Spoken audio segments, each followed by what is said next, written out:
సాధారణంగా కంటే ముందే వచ్చేసిన నైరుతి రుతుపవనాలు అదే స్థాయిలో ప్రభావం చూపిస్తున్నాయి. వేగంగా విస్తరిస్తూ భారీ వర్షాలు కురిపిస్తున్నాయి. నైరుతి ఎఫెక్ట్తో మహారాష్ట్రలో భారీ వర్షాలు బీభత్సం సృష్టిస్తున్నాయి. కేరళ, కర్ణాటక, తమిళనాడులోనూ జోరు వర్షం కురుస్తోంది.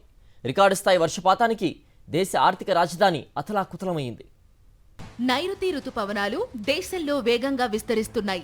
మాన్సూన్ ఎఫెక్ట్తో పలు రాష్ట్రాల్లో భారీ వర్షాలు కురుస్తున్నాయి. కుండపోత వర్షానికి ముంబై మహానగరం నీట మునిగింది. రికార్డు స్థాయి వర్షపాతం నగరాన్ని అల్లాడించింది. జనజీవనం అస్తవ్యస్తమైంది. రోడ్డు, రైలు, విమాన సర్వీసులకు అంతరాయం ఏర్పడడంతో రవాణా వ్యవస్థ స్తంభించిపోయింది. ఆదివారం అర్ధరాత్రి నుంచి సోమవారం ఉదయం 11 గంటల సమయానికి బీఎంసీ పరిధిలోని చాలా ప్రదేశాల్లో 200 మిల్లీమీటర్లకు పైగా వర్షపాతం నమోదైంది. నారిమన్ పాయింట్ స్టేషన్ వద్ద 252 మిల్లీమీటర్లు, బైకుల్లా ఈ వార్డు 213 మిల్లీమీటర్లు, కొలాబా 207, మెరైన్ లైన్స్, చందన్వాడి 180 మిల్లీమీటర్ల వర్షం కురిసినట్టు ఐఎండీ పేర్కొంది. ఇక కొలాబా అబ్జర్వేటరీలో మే నెలలో వర్షపాతం 295 మిల్లీమీటర్లుగా రికార్డయింది. మే నెలలో 107 ఏళ్లలో కురిసిన అత్యధిక వర్షపాతం ఇదే. 1918లో అత్యధికంగా 279.4 మిల్లీమీటర్ల వర్షం కురవగా ఇప్పుడు ఆ రికార్డ్ బద్దలైంది. శనివారం కేరళ తీరాన్ని తాకిన నైరుతి రుతుపవనాలు ఆదివారం మహారాష్ట్రలో ప్రవేశించాయి. సాధారణంగా జూన్ 5 నుంచి వీటి ప్రభావం ప్రారంభమవుతూ ఉంటాయి. ఈసారి 10 రోజుల ముందుగానే రాష్ట్రంలో నైరుతి ఎఫెక్ట్ మొదలైంది. వర్షాలు కూడా అదే స్థాయిలో కురవడంతో ముంబై అతలాకుతలమైంది. చెరువుల్లా మారిన రోడ్లు, వరద పోటెత్తిన రైల్వే ట్రాక్లతో ప్రయాణికులు తీవ్ర ఇబ్బందులు పడ్డారు.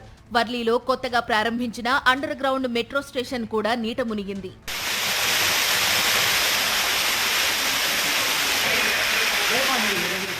ముంబై, ఠానే, రాయ్గఢ్, రత్నగిరి ప్రాంతాలకు రెడ్ అలర్ట్ జారీ చేసింది భారత వాతావరణ శాఖ. వీటి పొరుగు జిల్లాల్లోనూ అతి భారీ వర్షాలు కురిసే అవకాశముందని వెల్లడించింది. మంగళవారం ఉదయం వరకు ఈ హెచ్చరికలు అమల్లో ఉంటాయని పేర్కొంది.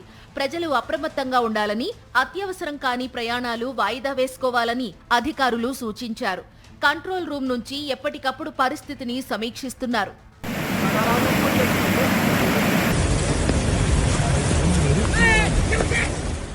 మహారాష్ట్రతో పాటు కేరళ, కర్ణాటక, తమిళనాట నైరుతి ప్రభావంతో భారీ వర్షాలు కురుస్తున్నాయి.